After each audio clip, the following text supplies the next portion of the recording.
কষ্ট করিয়ে এই রাসেল ভাইপের সাপটা ধরার জন্য। এখন যদি এই রাসেল ভাইপের সাপটা ধরবেন না ভাই, তাহলে মনে করে এই এলাকার লোকজনের সর্বনাশ হবে। এখন যে করি হোক আমাকে রাসেল ভাইপের সাপটা ধরার লাগবে।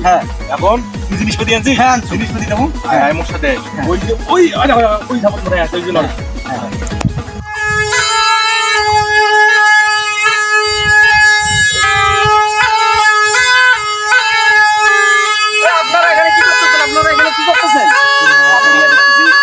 এখানে রাসেল ভাইপের সাপ ধরছি, শুনছি খবর পাইছি এখানে রাসেল ভাইপের সাপ আছে, এই জন্য আমরা সাপ ধরতে আসছি, বুঝছেন? আপনারা সাপ ধরতে পারবেন?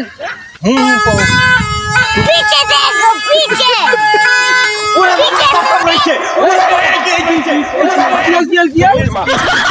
দেখেন ওরা বাবা করে আমার সাপ কামড়াইবে। সাপ কামড়াইছে দেখিস? দেখি দেখি দেখি দেখি না না, কোথাও তো সাপ কামড়ায়নি না।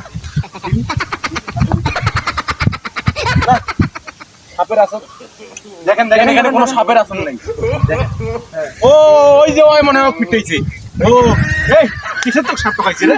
না তোর যে সবে ঠিক আছে সাপটা পাইছে মুখে। তো কোটে সাপটা পাইছে। ওই যে দেখো ওই যে ওই খুরকুরে পালাইছে, ওই যে ওই খুরকুরে পালাইছে, বুঝছিস? তুই হাগাও আপনারা এই সব জন্য সাপটা পালাইছে। তুই এত ভয় পাইছিস কেন? আমি কিছু বুঝি না। আপনার সাপুরিয়ার মানে আপনার দড়ি লাগছে আর আপনার সাপুরিয়া বলতেছে সাপ কামড়াইছে। না আর আমার প্রতি কোনো বিশ্বাস নাই। আমি যে একটা সাপের কবিরাজ, আমার